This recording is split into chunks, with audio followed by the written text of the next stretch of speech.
Book कट्टालवर YouTube चॅनलमध्ये आपल्या सर्वांचं सहर्ष स्वागत. आपल्या सर्वांना एक प्रश्न विचारतो. आपल्यापैकी किती अशी लोक आहे की ज्यांनी भारताचं संविधान समजून घेण्याचा प्रयत्न केला आहे? संविधानामधली मूलभूत कर्तव्य, मूलभूत हक्क, मार्गदर्शक तत्व यांच्याविषयी समजून घेण्याचा प्रयत्न केला. जर असं मी विचारलं तर आपल्यापैकी खूप कमी लोक असतील की ज्यांना या प्रश्नाचं उत्तर देता येतील. परंतु ते समजून घेणं तितकं महत्त्वाचं आहे.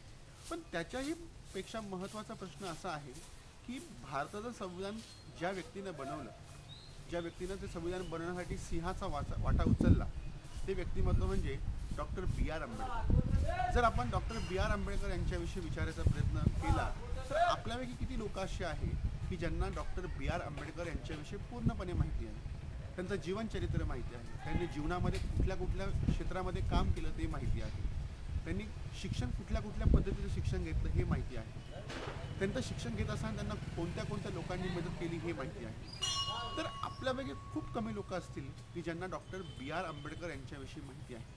पण तुमच्यासाठी एक पुस्तक मी आणलेलं आहे. ते पुस्तक असं आहे की त्यातून तुम्हाला डॉक्टर बी आर आंबेडकर यांच्याविषयी संपूर्ण माहिती मिळते. ते पुस्तक आहे doctor B R Ambedkar life and mission. हे पुस्तक लिहिले आहे धनंजय कीर यांनी.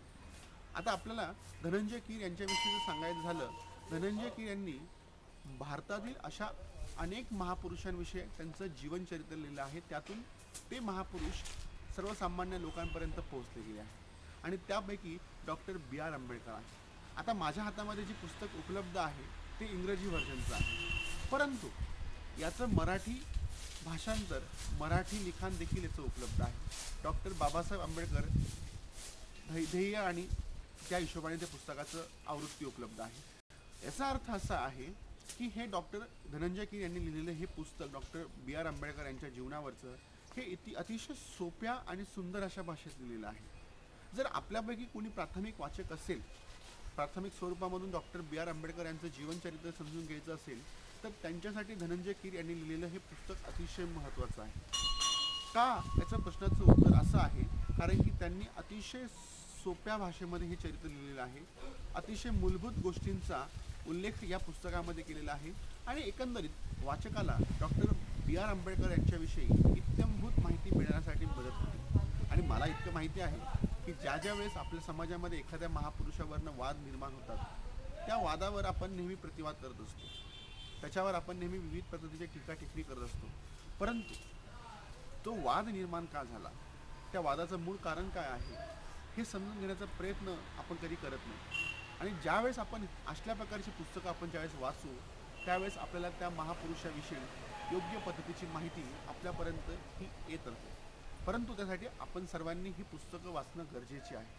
आणि मला असं वाटतं डॉक्टर बाबासाहेब आंबेडकर ही देखील एक महत्त्वाचं आणि ऋषितुल्य व्यक्तिमत्व आहे आणि त्यांच्यासाठी, त्यांच्याबद्दल ही माहिती जाणून घेणं हे आपल्या सर्वांसाठी अतिशय महत्त्वपूर्ण आहे. त्यामुळं मी तुम्हा सर्वांना हे रिकमेंड करेल, सजेस्ट करेल, सुचवेल की धनंजय कीर यांनी लिहिलेलं हे इंग्रजी व्हर्जनमध्ये पुस्तक आहे, हे मराठी व्हर्जनमध्ये देखील पुस्तक आहे. ज्यावेळेस मी हे पुस्तक विकत घेतलं 2018मध्ये त्यावेळेस या पुस्तकाची किंमत होती 550 रुपये. आज या पुस्तकाची किंमत थोड्याफार फरकाने वाढलेली असू शकते. जर आपण याच्यामध्ये जर याची पानं बघितली, साधारणतः 550 पानांमध्ये हे पुस्तक कव्हर झालेलं आहे आणि याच्यामध्ये जवळपास डॉक्टर बी आर आंबेडकर यांच्याविषयी जे महत्त्वाचे फोटोग्राफ्स जे आहे डॉक्टर बाबासाहेबांचे, हे फोटोग्राफ देखील या पुस्तकामध्ये दिलेले आहे. आणि आपण हे पुस्तक ज्यावेळेस चाळतो त्यावेळेस बाबासाहेबांची ही फोटोग्राफ्स आपल्याला पाहायला मिळतात. त्यामुळे सर्वांना विनंती करेल की तुम्हाला डॉक्टर बाबासाहेब आंबेडकरांविषयी जाणून घ्यायचं असेल, त्यांना समजून घ्यायचं असेल तर तुम्ही धनंजय कीर यांनी लिहिलेलं doctor B R Ambedkar life and mission हे पुस्तक जरूर वाचा. हे पुस्तक वाचल्यानंतर तुम्हाला डॉक्टर बाबासाहेब आंबेडकर जरूर खऱ्या अर्थानं कळतील, त्यांचं जीवन कार्य कळेल, त्यांचं शिक्षण कळेल, त्यांचं दलितांसाठी असणारं योगदान कळेल, भारतासाठी असणारं योगदान कळेल. एवढी विनंती करतो आणि आपल्या सर्वांची रजा घेतो.